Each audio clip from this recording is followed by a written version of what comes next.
Motorsport TV Live, brought to you by Motorsport Tickets, the dedicated motorsport experiences provider.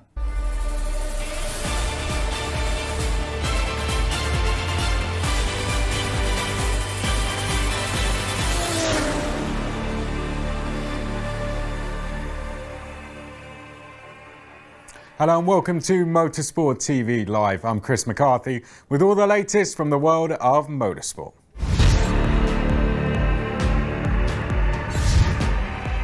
Carnage at the Brazilian Grand Prix after freight delays. Nick de Vries honoured to be considered for F1 drive. And Bruno Spengler eyes a DTM return. All those stories and more coming up here on Motorsport TV Live.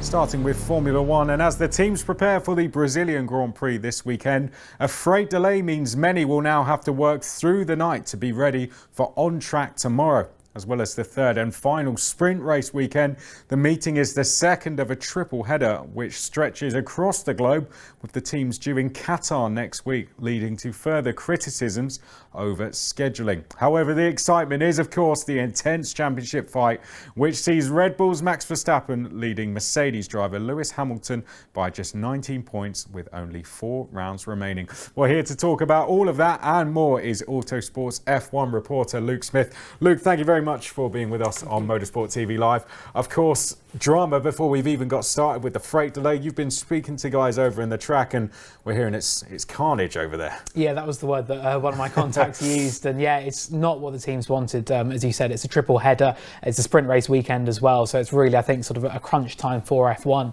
in terms of how busy it gets. And unfortunately there was bad weather in the sort of Mexico area that meant that they couldn't get the freight into Brazil in time, so it's stuck in Miami, a couple of planes, and it's meant that some teams are still waiting on their parts to come. So although everything is expected to arrive today and it won't impact the weekend schedule, it's really not what they needed. Usually the teams will have up to a certain point in a day and then, you know, they're not allowed to keep working anymore. The curfews which have come in recent years, they've been thrown out basically. So they're going to have to work all night tonight, then they're going to have practice and qualifying tomorrow. Yeah, that's about how it's going to be. The curfew would normally kick in, but of course that's been wiped away, I think, because they've understood that they couldn't possibly get everything sorted in time otherwise. And then, yeah, as you rightly say, only one practice session before they go straight into qualifying. So it's a lot of pressure to put on the teams, not the ideal preparations. And Brazil is also a really tricky track for them to pack up from at the end of the weekend as well. So it's, only adding to the pressure. Yeah, this is in the middle of a triple header. There's been loads of criticisms, haven't there, on triple headers, particularly this season, and the impact that has on the teams. I know this wasn't the triple header's fault in a way, but it didn't really help having back-to-back races across the globe. No, it didn't. And I think it kind of speaks to where F1 is at the moment, that they are doing these very sort of ambitious triple headers, and it's quite difficult for them to pull it all off seamlessly. And they've done that to their credit at the European events. And in the past, we've had like Russia and Singapore, for example, which are separated by quite a long way going back to back. But yeah, I think this is a big ask for all the teams. I think into Qatar next week as well, it's a long, long way for them to go. So I think again, it just does sort of buy into all of the sort of teething problems that may come with a triple header. And when you have stuff like this going on, it really isn't what the teams need. Well, the drivers have talked about it themselves. Fernando Alonso talked a little bit about the impact that a triple header has on the teams. Let's have a look at what he said now. So here's what he said then. Every race is separated by 12 hours on a plane or something like that, and we have to race 3 consecutive weekends. It's important for the team, for the mechanics to save energy. They are in the garage packing everything. They will finish late. They will take a plane, arrive in Brazil, and they'll pack everything and mount the garage. So it is the limit for them for sure. So, Alonso's been around for a long time. You know exactly how it goes, but it's not the drivers that are impacted by this, is it? It's indeed the teams. Yeah, definitely, because the drivers ultimately will be flying first class. They'll be able to leave on a Sunday night. The same goes for a lot of the top management at the teams. But thankfully, the drivers like Fernando and the team bosses, they do understand that. They do see, most of them do see the challenges their team members do go through. So, like I know one team, for example, they've got a nicer hotel than normal, for example, a plan for Qatar as a way to sort of like ease things at the end of the triple header. So it's little steps like that the teams can take to try and make things a little bit easier. But ultimately, as F1 does expand its schedule, 23 races next season, it's the mechanics, the engineers, those who do sort of have this airport track hotel routine. They're the ones who really do bear the brunt of the calendar. And one thing he said, we're having back-to-back races across 2 different continents. And then, we're having races 2 weeks apart on the same continent. Yeah. It doesn't really make sense. I know when we're in a long stretch of Europe, that's exactly how it goes. But is there something that needs to be addressed here before next season gets started? I think that with this one, I mean, it's sort of with COVID restrictions and everything like that, it was always a case of they not only had to work sort of with the geography, but also what restrictions and limits were in place. So I think that as it goes into next season, the calendar, I think they are trying to make things a little more manageable. I think there's only 2 triple headers on the calendar next year. But then, for example, you look at the end of next season, you've got Brazil and Abu Dhabi as a back-to-back, which, is a big ask, I think, for everybody. But, I think it's something that F1 will hopefully be mindful moving forwards. But with 23 races next season, I think that as they sort of cram more in, it's going to get more and more difficult to make things logical and sensible geographically. And just quickly, before we move on, we're going to talk Nick de Vries next, of course, but Valtteri Bottas was affected by this as well. Yeah, he was, So for the second time this season, they've had to tweak his press conference plans. He was meant to be on, I think, at 3:30 today, and that's been pushed now to 6:30.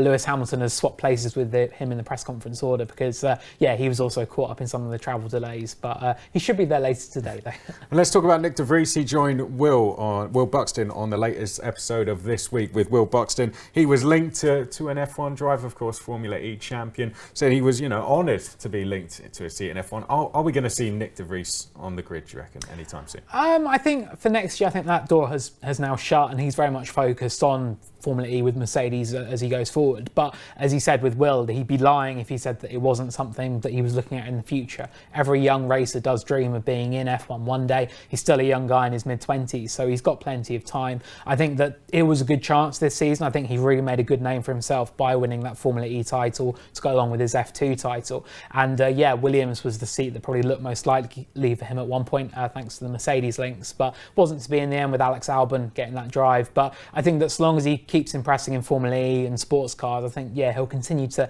be on the radar and I guess the sort of periphery for Formula One. But hopefully in the future, because I think he's a mega talent. He deserves a shot. If he's patient, maybe he'll get the seat he's really, really chasing. Well, of course, the talk is all about, before the freight talk, it was all about the championship fight because Lewis Hamilton and Max Verstappen split by just 19 points going into the final 4 races. And Max Verstappen absolutely dominated at Mexico, didn't he? The high altitude suited their car. People saying this is a high altitude circuit as well, not as high. Do you reckon Red Bull are going to be coming in with another big advantage, or are we going to see a much more even race this time? I think a lot depends on the weather conditions that we have in Brazil. Obviously, we know from 2008 and 2012 just how unpredictable it can be. Mercedes, their big struggle on race day in Mexico was how hot it was and the warmer conditions. It just didn't really work for them. So I think that if it's a similar case in Brazil, if it's quite a hot, sunny, dry day, then I think it might be another Red Bull advantage. But Mercedes, they said a bit of cloud cover that could really change everything in terms of the dynamics of its cars. So it's a battle that's swinging back and forth, and I think that going into Austin, we were like, it's going to be a Mercedes track, and then that will change. So, I think Red Bull will probably be on the front foot, but I wouldn't want to get too ahead of ourselves. Is the sprint format going to play any part, do you think? I know it adds an extra race, but is that going to further suit Red Bull, or will it help bring Mercedes more into play if they are struggling? I think it gives another bite of the cherry, and I think that the fact that they've got to lock in their setup so early on Friday, obviously because of the sprint weekend schedule, I think that's another challenge for both of the teams to get around as well. Max Verstappen, he quite cheekily said in his preview that in sprint races he normally starts quite high up, but then doesn't go so well afterwards, obviously with the 2 crashes that followed at Silverstone and Monza. So we'll have to see if history repeats itself for a third time between our title contenders. But it's definitely an opportunity, and I think Mercedes, for them as well, the points on offer, they'll see it as another chance to try and catch up that little bit more to Red Bull. They could do with taking a chunk out, couldn't they? It can't be won this weekend, but certainly Max Verstappen could put one hand on the title with a big win. Let's talk about behind that then. The battle between Ferrari, McLaren. Are we going to see AlphaTauri maybe in the mix again as well, like they were at Mexico? Yeah, it was a really impressive drive from Pierre Gasly, and Ferrari said they were actually quite surprised by how well AlphaTauri had performed there. So I think that they're looking really good to get that 5th place in the championship ahead of Alpine, who have struggled a little bit more lately. But Ferrari, Ferrari, I mean, they've looked really on the front foot recently. I think ever since they brought in this upgraded power unit, they've been a good step ahead of McLaren. So they've now got a 13.5-point lead in the fight for third place in the Constructors. So I think they're looking pretty good for that if they can continue to build on it. But McLaren, they've said we're not going to give up. They said that we saw in Mexico that they had a very bad weekend. That could easily happen to Ferrari, so they're not giving up any hope yet. But yeah, I think that you're going to see those three teams probably fighting at the front of the midfield once again. Obviously, Gasly, who got that amazing second place in Brazil 2 years ago for Toro Rosso, so he's got good memories here. And just a very quick word, we do have to wrap up, but just a very quick word. We were talking earlier about Max Verstappen potentially racing with Jos Verstappen at Le Mans. We have the man with us whose idea that was. You're the one who first put it to him. I asked, it was like 3 years ago, and I said to Max, like, oh, Red Bull are doing a Le Mans car with Aston Martin. You'd like to do it with your dad one day? And he said, yeah, I'd like to do that. Actually, it'd be a really cool idea. So it's, yeah, it's good to see that Max still has that on his mind a bit. Obviously, his dad is doing a rally event soon, and he's got the Dubai 24, I think, coming up in January as well. So, yeah, it's cool to see that sort of father-son combo. We saw the Magnusons do it at Le Mans last year. So, yeah, it'd be quite nice if we could see the Verstappens do that one day as well. Well, I hope you get an invite. If it does happen, I hope you're there. Luke Smith, thank you very much. I know you have to go and do press conferences now, but thank you very much for joining us here on Motorsport TV Live. Cheers. Well, thanks to Luke Smith there. Don't go anywhere. We've got lots more news from the world of motorsport.